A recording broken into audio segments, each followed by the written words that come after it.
Alrighty, this is page 54. I've broken this down. Today I'm just going to play through this. Before I do that, I'm just going to point out lines 1 and 3 are the same. That means practice tip. That means when you practice, when you get to the third line, don't do it again. You've already done the work. Focus more on 2 and 4. And the end of 2 and 4, there's one note different. So here we go. Make sure your hands are in the G position. Until you're really positive, look at the chart and check your hand position till you just know it. Okay, hand position. Because I'm going to be playing some black notes, I'm kind of sensitive to, my hand might just reach out a little bit more to get a finger on a black note.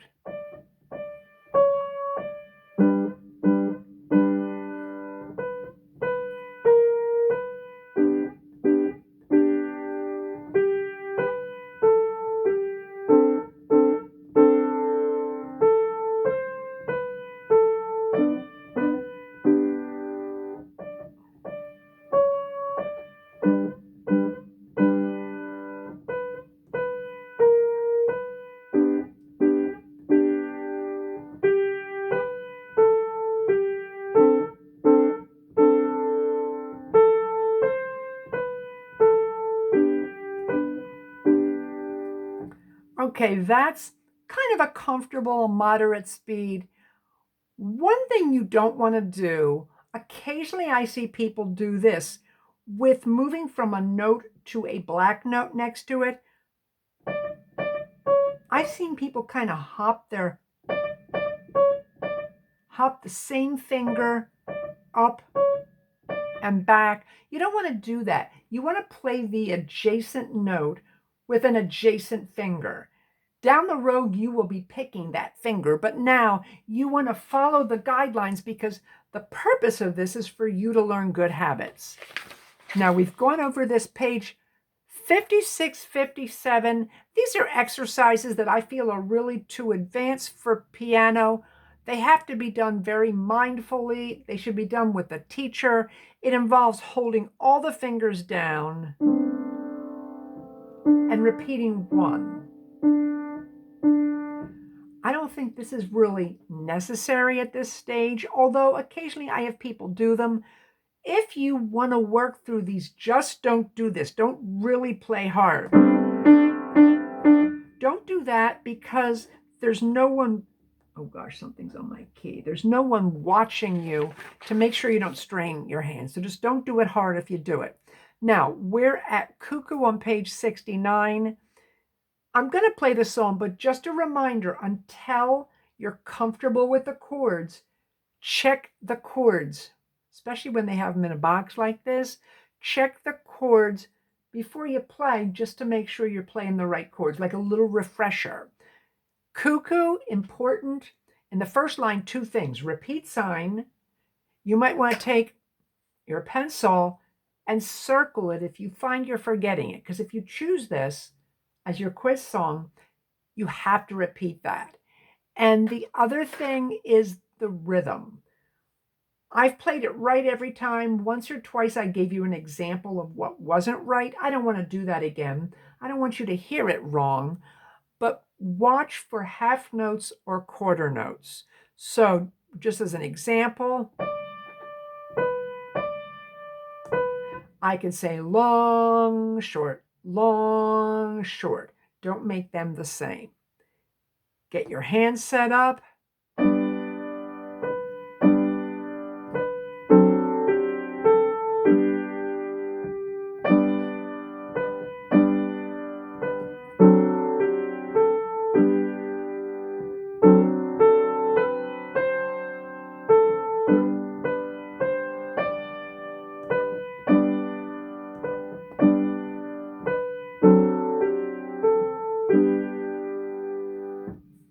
There's 3 lines on the page, but this is a 4-line song. Line 1 and line 2 is the same music. There are words to this, and there's different words for the second time. Just be aware of that. The other thing to watch out for here is we have some phrasing marks or slurs that connect two or more different notes. They're just smooth. And we have ties. You just hold, like in line 2, left hand. Alrighty. We're not going to do anything else with G position now. We're going to stick to our higher priorities. We're going to come back and do some of this. I've done a little bit as a preview, but our priority is taking a look at the final, what's going to be involved. I played you a little bit. I show you some rhythm. I'm going to point out on page 76, the facing page, there are 2 song examples with just a melody line. They're almost the same, except in the second version, a single note is split in half into 2, and they go faster. So I'm going to play you one line of each. This is the top of page 76.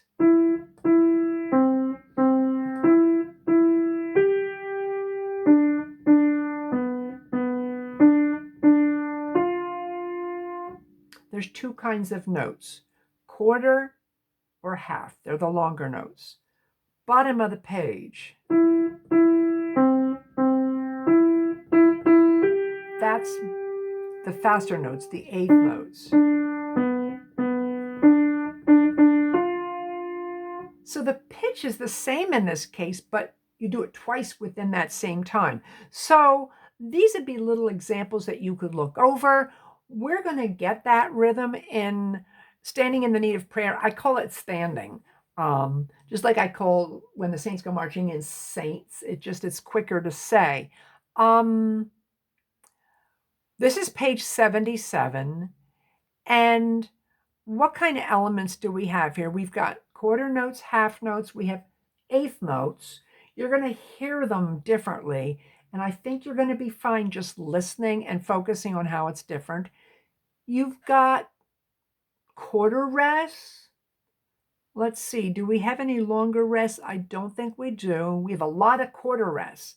They're like a little squiggle, like I learned to make them when I was a kid, but man, they are. I actually got a master's in composition, and back then it was before software to do notation. And boy, I've written probably tens of thousands of those quarter rests. Eventually you get good at making them, but they're like a fussy little squiggle. Now, in the first line, we have a melody.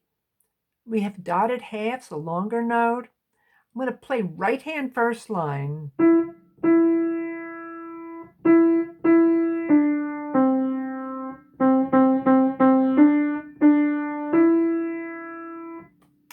And you all would be able to do that if you had just a couple minutes. You've heard it. When I teach it, I like to break that line in half.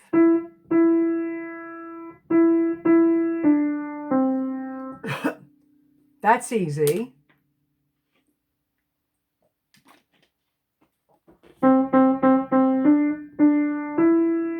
That might take a couple times through to get your pacing down.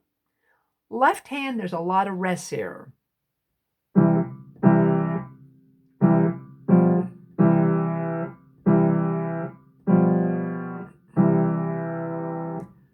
So the chords aren't new. There's 3 chords in this song, C, G7, and F. And we've done them for a while. We did G and we did G7, so we did the C and the F more maybe than the G7.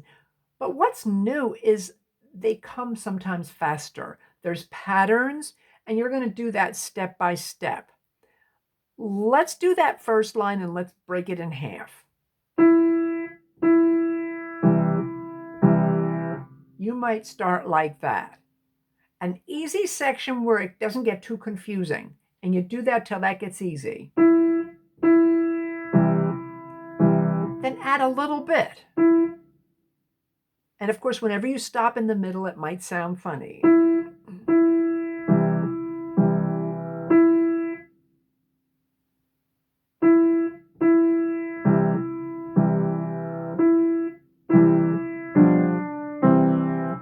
maybe maybe that needs practice.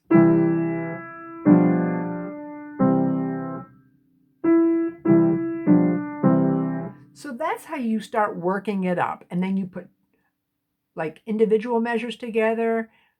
Let's go to measure 3.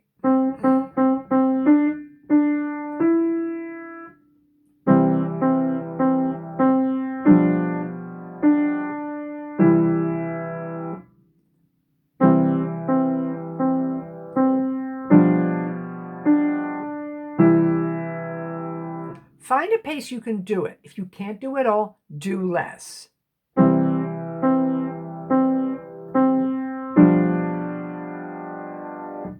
You can stop in the middle with just adding one step.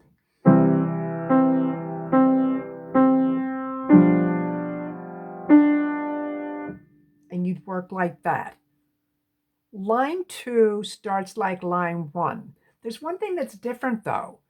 It's an incomplete measure, and we start at the end of the first line on the page to play the second line of music. So I'm using line 2 ways. We have actual graphic lines on the page, but the music phrase or line sort of overlaps a little. So if I were to play you line 2, I would look at the very end of the first line and get that pickup.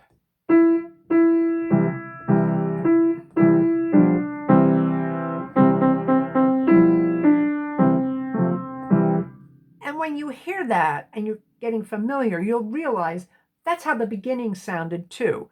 It's just that the way it looks on the page is a little different because we're starting in the middle of a measure. So we don't need to do, because we've already done that. We can work on,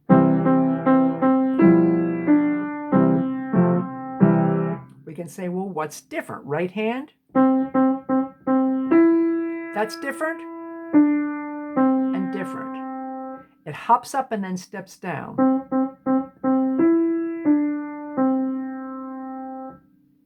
Left hand. Watch the F chord. Common mistake, people put a G7 there. If you're looking at the 1, 2, 5, I can understand that would be an easy mistake to make.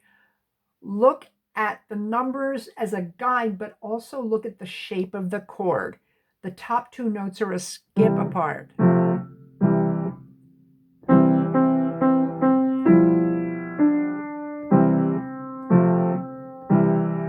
So you would work that through, maybe even breaking it down into one measure if it was still a little hard. And then maybe you go back and put the second line together, or maybe you go back to the beginning and do those 2 lines. I'm not going to put that together for you because you're going to have the opportunity to watch this again, and you're going to have individual videos where you can watch the whole thing and stop anywhere you want. Normally, if I was introducing this in a class as a start, now I've already given, let's call them hints or previews, that's where I would stop the first time. I would not go on, because I feel that when you're learning new things, you want to kind of tiptoe into the new stuff. Do a little bit, start getting familiar, but you don't want to do so much that it's overwhelming. But because we have recordings, we can do more. But I want you to realize if you're doing that and that feels hard, you don't have to go to line 3 the same day. You can spend a couple days on the first 2 lines. So I'm going to show you first. We only have a little bit more to learn here. It's going to seem like a lot, but it's not. And I'm going to show you by playing those next 2 lines, or the last 2 lines. And I want you to see the beginning's going to be, it's going to feel a little new, but then it's going to feel the same. Then it's going to feel new, then the same. There's a little more than one measure that's new.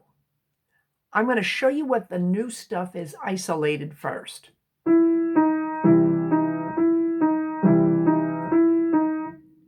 That's all that's new in the last 2 lines.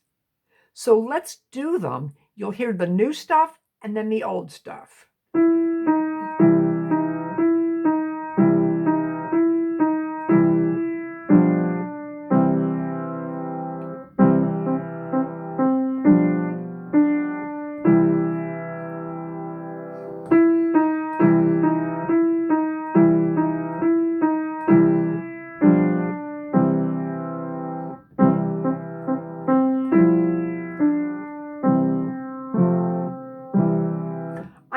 that you heard that. If not, when you do a replay, listen for that. So what this means is we don't have to work now on the 3 measures that are the same. We can focus on the 5 beats. 4 beats is a measure and 1 more beat that are different. And what I'm going to do is I'm going to show you what I would show the next class after if this wasn't recorded. And I'm going to leave this for you now. We'll come back and we'll do this again. If this is new to you, just be aware that this is going ahead. I like to break things down into patterns where you can look and see the pattern and understand, and also how to practice. If we look at the right hand, this is what the right hand does.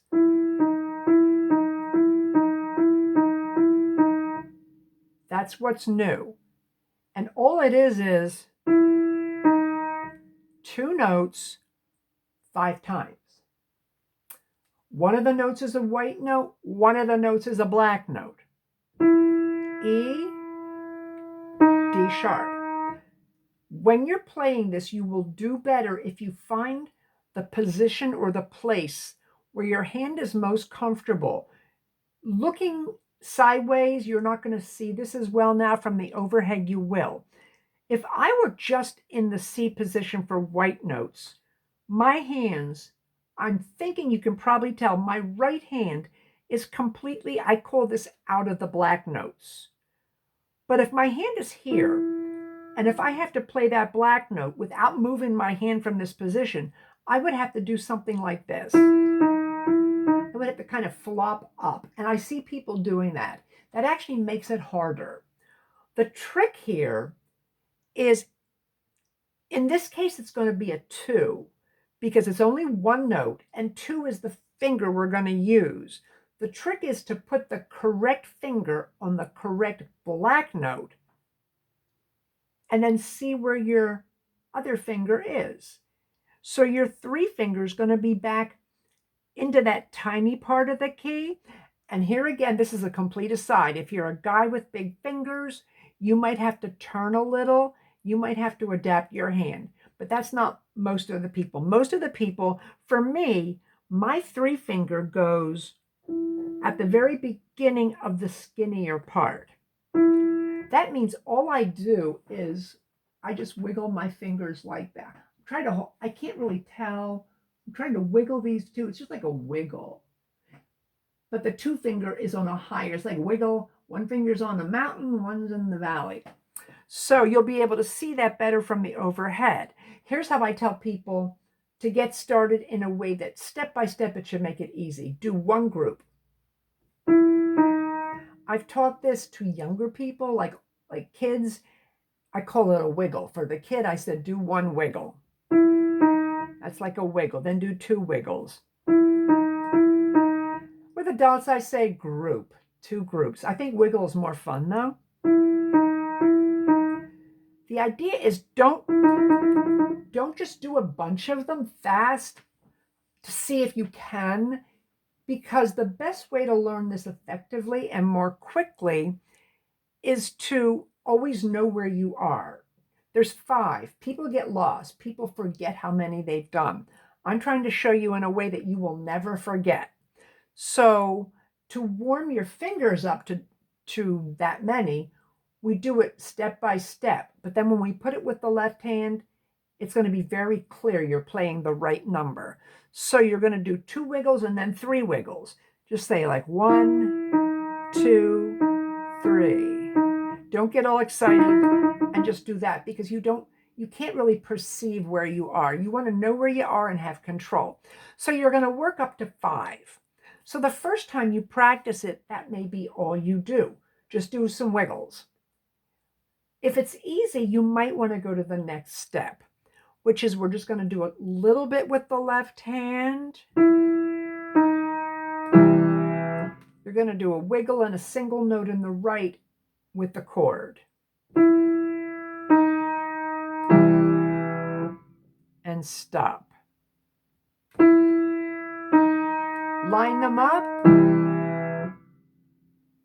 Don't make them ragged. If you could hear that, I did them at a different time. When you're ready, add the rest of the second wiggle.